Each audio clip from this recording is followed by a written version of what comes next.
In the next movement of this transmission, we will turn inward once more, not to retreat, but to equip you.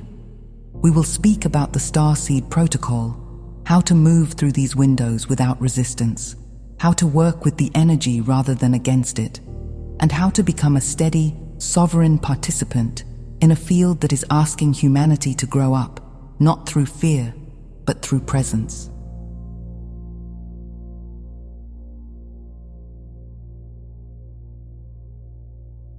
And so, dear ones, having widened the lens to include the Earth as a living participant in this exchange, we now return you gently and deliberately to yourselves, because the most important interface in this entire process is not the sun, and it is not the planet, and it is not the collective story unfolding on your screens. The most important interface is you, standing where field meets form, where signal meets choice, where energy meets embodiment. This is where we now speak of what we will call the STARSEED protocol, not as a set of rules, and not as a discipline imposed from above, but as a lived orientation that allows you to move through these windows without resistance, without collapse, and without unnecessary suffering. We wish to begin by dismantling a misunderstanding that quietly exhausts many of you. You have been taught, often unconsciously, to approach ascension as a project, as something you must manage, optimize, improve, or accelerate through effort. This model is outdated. Effort was necessary in denser phases of evolution where friction was the primary teacher. In the current phase, recognition teaches faster than effort. Alignment stabilizes faster than willpower. Allowing integrates faster than forcing. The protocol we offer is therefore not about doing more. It is about doing less against yourself. The first stabilizer we wish to name is alignment with Source this, and we do not mean this poetically. We mean it functionally. When the heart field is coherent, it organizes the physical vessel beneath it.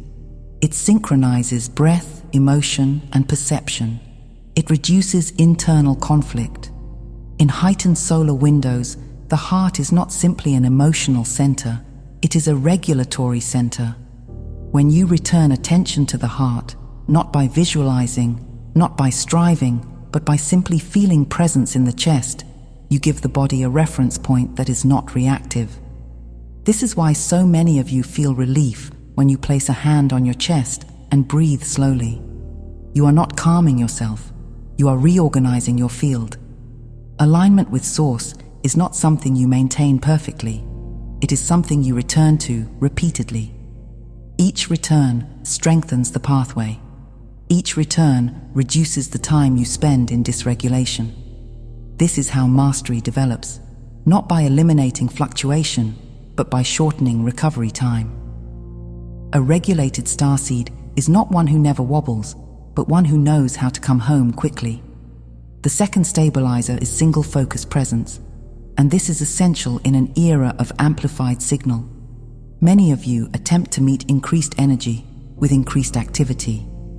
You multitask, you scan constantly, you juggle inputs. This fragments attention, and fragmented attention cannot hold strong signal cleanly. The field then feels overwhelming, not because it is too much, but because it is moving through a fractured channel. Single-focus presence repairs the channel. When you do one thing at a time, fully, without rushing, you align your internal rhythm with coherence. Washing dishes with presence, walking with awareness, listening without planning your response. These are not mundane acts, they are field practices.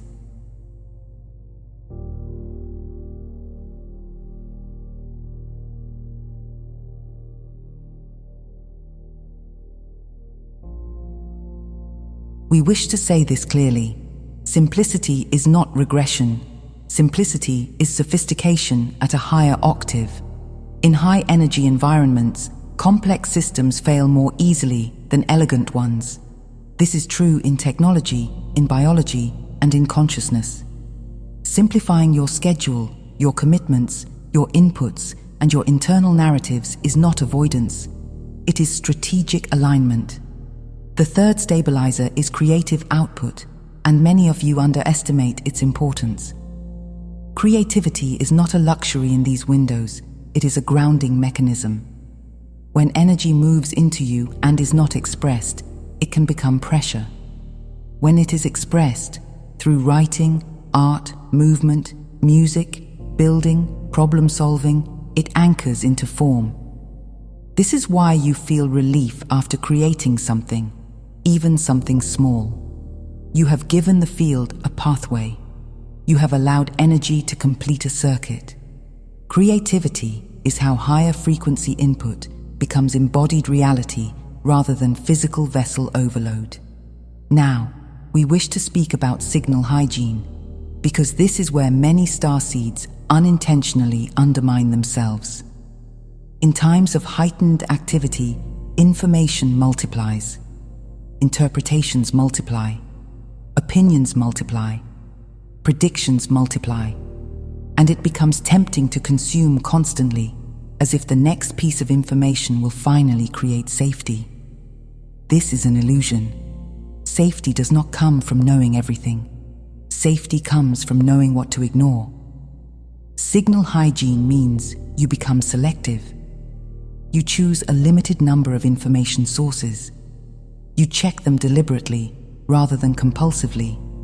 You notice when curiosity turns into anxiety, and you step back. This is not denial. This is discernment. The physical vessel was not designed to process global-scale information continuously. When you exceed its capacity, it signals distress. Many of the symptoms you experience are not caused by the solar field directly, but by overexposure to interpretation of the solar field. The STARSEED protocol invites you to trust your own instrument more than your feed. If something truly requires your attention, you will feel it without needing to chase it. We also wish to offer guidance on how to interpret bodily and emotional feedback during these windows, because misinterpretation creates resistance. When pressure rises, instead of asking, "What is happening to me?" ask, "What is being amplified in me?" This subtle shift changes everything. If fear is amplified, meet it with presence rather than analysis. If fatigue is amplified, meet it with rest rather than guilt. If clarity is amplified, act on it without second-guessing. Amplification is neutral. Your response determines whether it becomes suffering or insight. This is also the moment to speak about alignment over analysis, because analysis can become a refuge for indecision. Many of you have brilliant minds, and your minds have served you well. But in high-signal environments, the mind cannot keep up alone. The heart leads, the body confirms, the mind follows. When you reverse this order, when you try to think your way into certainty, you create friction. Alignment does not require full understanding. Alignment requires honesty. It requires you to ask, "Is this true for me right now?" and to act accordingly, even if the larger picture is unclear.